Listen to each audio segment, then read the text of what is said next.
Imagine you're standing in a crowded room, right? You're completely overwhelmed, maybe totally stressed out, and you look over at your partner, Yeah, we've all been there. right?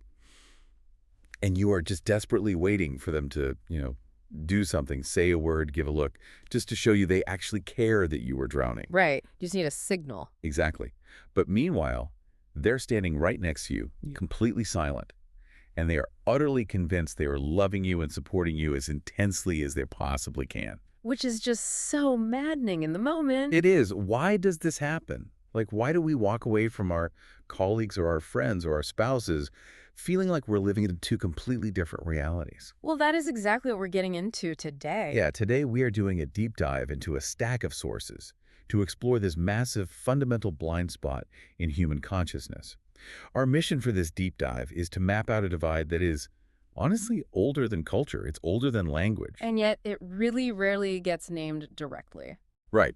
We are looking at the exact anatomical difference between what our source text calls the Innist and the Outist. It really is a revolutionary framework when you start applying it. It basically categorizes human consciousness into two distinct orientations based on how we locate reality itself. Yeah, the inside out versus outside in thing. Exactly. You Oh, have the innist, who primarily navigates life from the inside out. And then you have the outist, who navigates from the outside in. What makes this so compelling is that it finally gives us the vocabulary for this very specific, deeply frustrating friction you have almost certainly felt in your own life. oh, 100%. We're not just talking about communication styles here. We are talking about two completely different ways of verifying that the world even exists. Okay, let's unpack this Yeah, because I want to make sure we don't fall into a really easy, lazy trap right out of the gate here. good call. Our source material makes a crucial distinction. This is not a personality test. We are not just talking about introversion versus extroverts. Right, it's none of Myers-Briggs thing. No, exactly. It might rhyme with that on the surface, but it is something so much deeper. We're talking about where the self actually locates its ground, its Yeah. ultimate authority, and its core sense of what is real. You've hit the nail on the head there. Introversion and extroversion are largely about energetic batteries. Yeah, like where you recharge. Right. Where do you draw your energy from and where do you spend it? What we are discussing today is epistemological. Whoa, okay. Epistemological. That is a heavy word for a Tuesday. I know, you know. I mean, this is literally about the physics of how a person defines the word truth. Exactly. It's about how you know what you know. Where is your load-bearing data coming from? Right. Is the ultimate arbiter of truth located inside your own physical and emotional architecture? Or is it located out there in the shared, visible, interactive environment? Okay, to help you listening visualize this, think of it like this. Imagine two people are trying to navigate their way through a massive, incredibly dense, foggy forest. Okay, I like this. An innist is someone navigating that forest using an internal, deeply calibrated compass. They are just staring at that dial. Totally focused inward. Right. They might occasionally bump into a tree branch because their focus is so heavily dialed into that internal needle, but they always know exactly where true north is. Yep. Now, an outist navigates that exact same forest without a compass. Instead, they expertly read the moss on the trees, they track the subtle shifts in the wind direction, they study the moisture in the soil, and they look for the footprints left by others. Right, they're reading the environment. Exactly. Both are moving through the woods successfully, but their instruments for survival are completely different. That is the perfect visual anchor, the internal compass versus the interactive environment. And before we can truly understand why these two types clash so violently when they, try to set up camp together in that forest, we first have to map out exactly how these two different minds process reality moment to moment. Okay, so if the innist is running off this internal compass, what does the world actually look like from behind their eyes? Walk me through their baseline. So for the Innist, the interior world is primary. It is the fundamental baseline of existence. Okay. Their inner landscape, so their somatic sensations, their feelings, their intuition, the images flashing in their mind, all of that is felt as infinitely more real and more textured than external consensus. Wow. Okay, so it's not just daydreaming. No, not at all. For the Innist, going inside is not a retreat from the world. It is the source of the world. Perception actually moves outward from an interior center. That's wild. The physical body, the felt sense in the gut, the tightening of the chest, these aren't just decorative feelings or passing moods for them, they are hard, actionable data. As you're saying that, a massive light bulb is going off for me. Hmm. Is this why Innists often look like they are completely emotionally checked out during a crisis? Oh, absolutely. Because the text notes that Innists process experience through internalization first.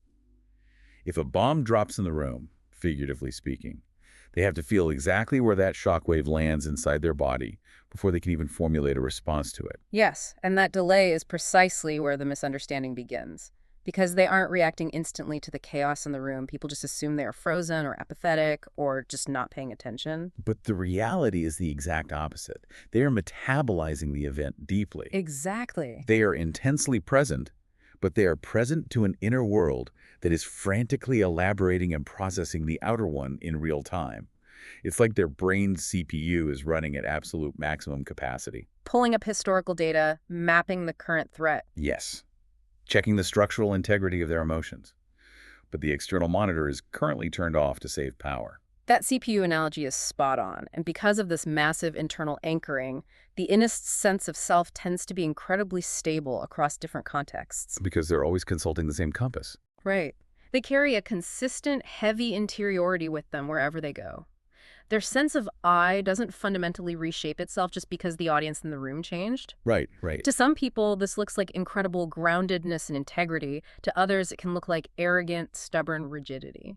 Okay, so if the Innist is running this massive internal supercomputer, that sounds incredibly stable.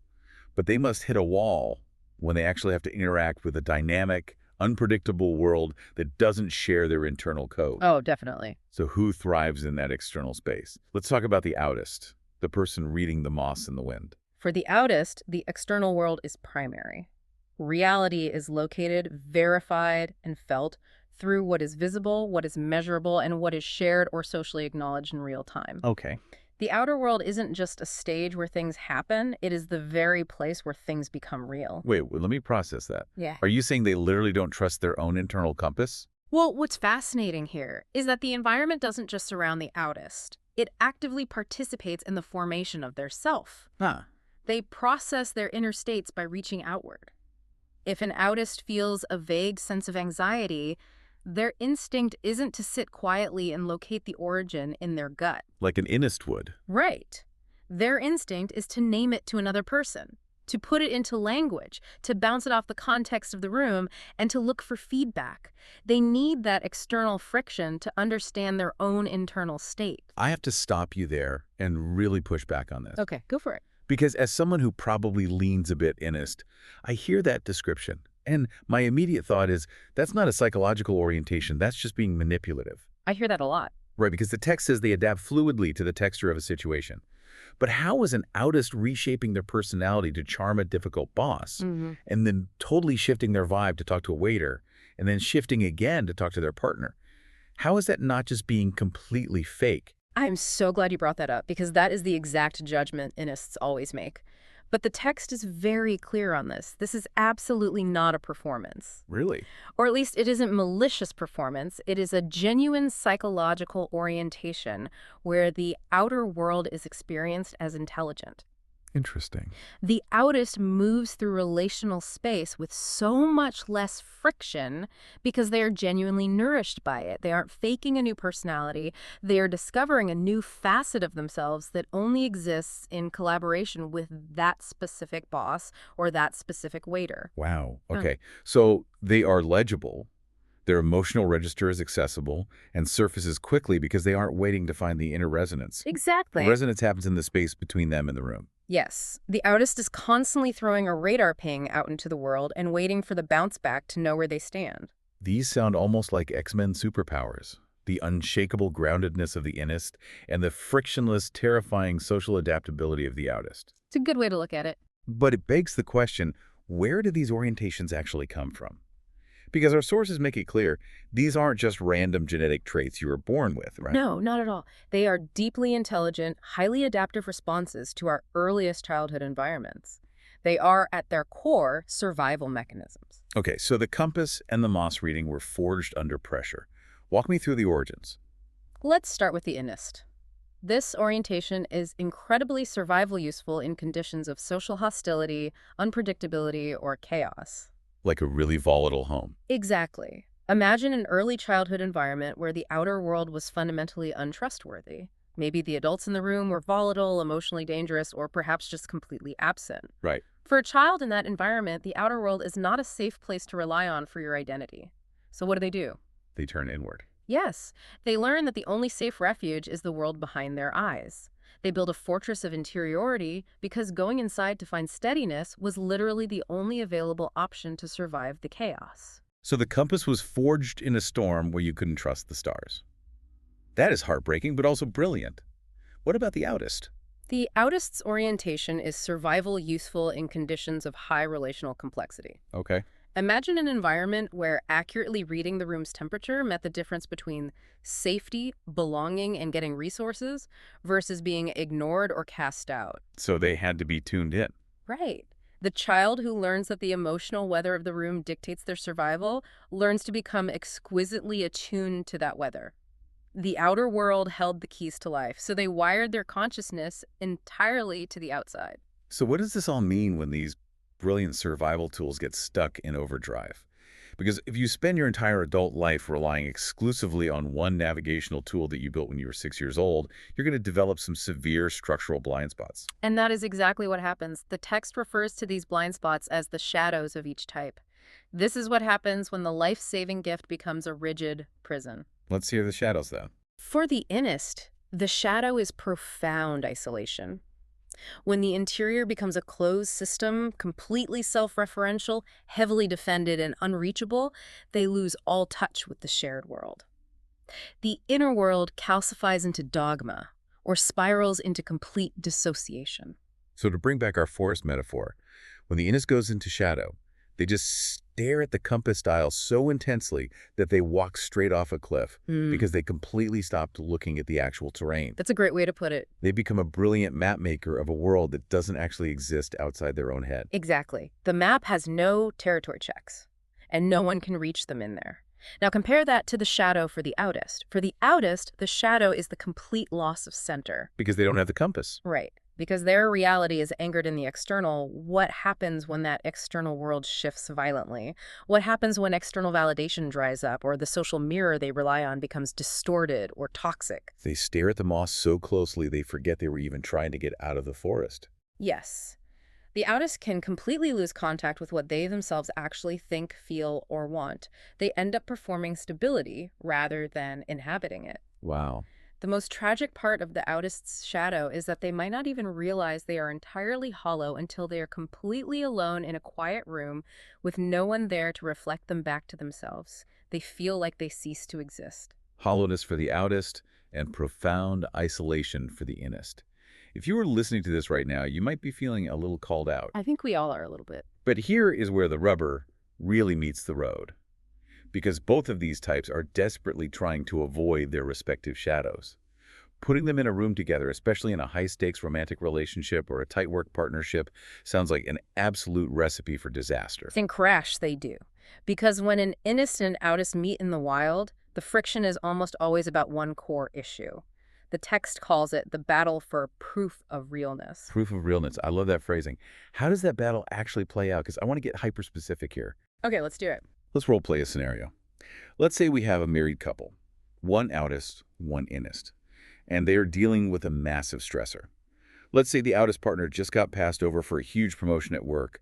They come home, and the house is on fire emotionally. What happens? Okay, let's break down the mechanics of this fight. The Outist comes through the front door, pacing the kitchen, venting, throwing their hands up, talking a mile a minute. Because they're externalizing. Right. They are actively seeking external friction to process their grief and anger. They need their partner to match their energy, to validate the injustice out loud, to visibly show outrage. They need the support to be externalized to know that it is real. Right. And meanwhile, the Innic partner is sitting at the kitchen island. They see their partner in distress. Their internal CPU kicks into hyperdrive. Processing everything. They are feeling immense empathy. They are processing the financial implications of the lost promotion. They are trying to ground themselves so they can be a calm, stable anchor for their partner. So they sit quietly, projecting calm, holding the space internally. And that is exactly where the explosion happens. The Outist looks at the Innist sitting quietly and thinks, do you even care? Are you even in this relationship? Oh, man. Because the Outist does not trust what they cannot see. If those profound feelings of empathy are not regularly externalized, spoken, shown, acted out, the Outist experiences the Innist as absent, withholding, or emotionally dead. They literally feel abandoned in the kitchen. And the Innist is sitting there thinking, I am holding the entire emotional weight of this crisis inside my body right now to keep us stable. Why are you acting so unhinged and attacking me? Yes. Because the Innist does not trust what seems to have no inner origin. Yeah. The Innist watches the Outist desperately flailing for validation and views it as hollow reactivity. Yeah. The Innist needs the outer behavior to be grounded in quiet, internal truth. If we connect this to the bigger picture, it is incredibly tragic. Both of them are desperately checking for the exact same thing, which is genuine connection and safety. Right. And both of them actually have right perception. They are just looking for it in the wrong place. They are demanding their own mode of reality from someone who is operating on a completely different physical frequency. It's like two different species. The Outist is screaming, show me you're real! And the Innist is pleading, be consistent and still so I know you're real. They're literally punishing each other for speaking a foreign language. Yeah. So if we can't force our partner to throw away their moss and use our compass, how do we bridge this massive gap? We have to find a translation. Right, because we can't just magically change our psychological orientations. Yeah. How do we fix the translation error? Well, our sources introduce two core orienting questions that drive each type. Understanding the friction between these two questions is the bridge out of the shadow. Okay, what are the questions? The orienting question of the Innist is always, what do I know? They are endlessly seeking internal certainty. And the orienting question of the Outist is always, what is happening?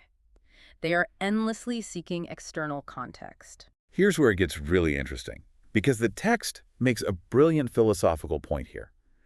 These two questions, what do I know? Yep. And what is happening? They aren't actually at war with each other. No, they're not. They desperately need each other. If you have knowing without happening, what do you get? You get solipsism. Okay, define solipsism for me in this context, because I want to make sure the mechanics of this are crystal clear. Solipsism is the philosophical idea that only your own mind is sure to exist. Okay. In psychological practice, it means sitting alone in a closed room, totally certain of your own brilliant thoughts and feelings, but completely disconnected from the actual reality of the people breathing around you. It is a closed loop of knowing that never touches the earth. That is the Innist's trap. And on the flip side, if you have happening without knowing, if you are just constantly reacting to the temperature of the room without any internal grounding, that is just pure reaction. Exactly. You are a leaf blowing in the wind. Yeah. You are happening to everyone, but you know nothing about yourself. Which brings us to the ultimate goal for anyone listening to this, which is oscillation. A fully realized, mature human consciousness doesn't stay stubbornly fixed at either pole. It oscillates. It moves back and forth. Right. It moves inward to collect, to metabolize, to find the compass bearing, and then it bravely moves outward to express, to receive feedback, to check the moss. The inner world informs the outer, and the outer world revises the inner. This back and forth rhythm is what the text defines as genuine relational aliveness. So the goal when you are arguing in the kitchen isn't to change your partner's fundamental nature. The goal is to help them oscillate. It's an exercise in yes and. Yes. The true alchemy happens when these two meet as translators, not adversaries. It happens when the Innist takes that deep, quiet, heavy inner knowing and forces themselves to offer it outward with vulnerability. Even if it's messy. Especially if it's messy. They have to speak it out loud to their partner, even if it feels clumsy or less perfect than it felt in their head. And it happens when the Outist takes their brilliant relational intelligence, their unmatched ability to read the room, and turns it inward with rigorous honesty. Asking themselves what they actually want. Right, asking, wait, but what do I actually want here, independent of my partner's reaction? So the Innist has to learn to externalize so the Outist can feel safe. And the Outist has to learn to hold still and source from within so the Innist can feel trust. It is incredibly hard work. It is, and this raises an important question about the very nature of human consciousness itself, which the text touches on in its final, most profound note. Okay. Because up until now, we've painted them as pretty distinct warring camps. But at the most fundamental biological level, this distinction between inside and outside isn't absolute. It is a lean. It is a center of gravity. Wait, how so? Because you've convinced me they're entirely different species up to this point. Well, think about it biologically and philosophically. Ultimately, all human experience is an interior phenomenon. Got you. Fully. The outer world, no matter how vivid and shared and late it is, only ever arrives to your brain as a somatic sensation. The light bouncing off a tree hitting your retina, the sound waves of your partner's voice vibrating inside your eardrum, that sensation is happening inside your skull. Oh, wow. In that physical sense, every Outist is technically always navigating an inner world. They just experience that inner world as a transparent window looking out at the street, rather than a furnished room they want to stay locked inside of. Oh, that is wild. So the outist's outside is actually happening inside. And what about the innist? How are they not as isolated as they think? Because the Innist, no matter how heavily defended or self-referential they believe they are, is deeply porous. They are heavily shaped by forces they might not even acknowledge. They are constantly metabolizing a world that has entered them through every encounter, every scraped knee, every childhood wound, every book they've ever read. The Innists did not build their internal compass out of thin air in a vacuum. The materials to build that compass were gathered from the outside world. So it really is just a lean. You lean inward or you lean outward, which means it can be worked with. Exactly. If you are listening to this on your commute or while washing the dishes, I want you to take a second and reflect on your own lean. When the pressure is on, are you clutching the compass or are you frantically reading the moss? It's a great question to ask yourself. The goal of this deep dive isn't to diagnose you so you can somehow magically eliminate your lean. The goal is to help you carry it consciously. As the source text beautifully states, real growth lives in choosing, at least sometimes, to reach toward the direction that costs you something. If you are an Innist, it costs you something to speak your messy truth out loud and risk the unpredictable reaction of the room. If you are an Outist, it costs you something to sit in silence, ignore the temperature of the room, and confront your own hollow spaces. But that painful reach is exactly where the growth is. That is an incredibly powerful framework to walk away with. And I want to leave you with a final thought to ponder, building on everything we've uncovered in these sources today. Think about the modern world we live in right now. Okay. Think about our digital landscape, our corporate environments, our social media feeds. The algorithms and the corporate ladders constantly demand outward expression, rapid reactions, hot takes, and highly visible metrics of success. Right, it's very outward focused. The structures of our modern world literally reward happening over knowing. Oh, wow. Never thought about it like that. If that is the case, are we structurally forcing our Innists to burn out, demanding they constantly externalize a deep process that inherently requires quiet? And simultaneously, are we pushing our Outists deeper and deeper into their tragic shadow of hollowness, giving them infinite digital and social mirrors to perform for, but never giving them a single reason to find their own center? A scary thought. How can you design spaces in your own life, your home, your team at work, your romantic relationships that actually honor both rhythms? How do you make space for the compass and the moss in a world that only cares about speed? That's a brilliant question. Thank you for walking through the woods with us today and exploring these sources. Take care of your lean, and we will catch you on the next deep dive.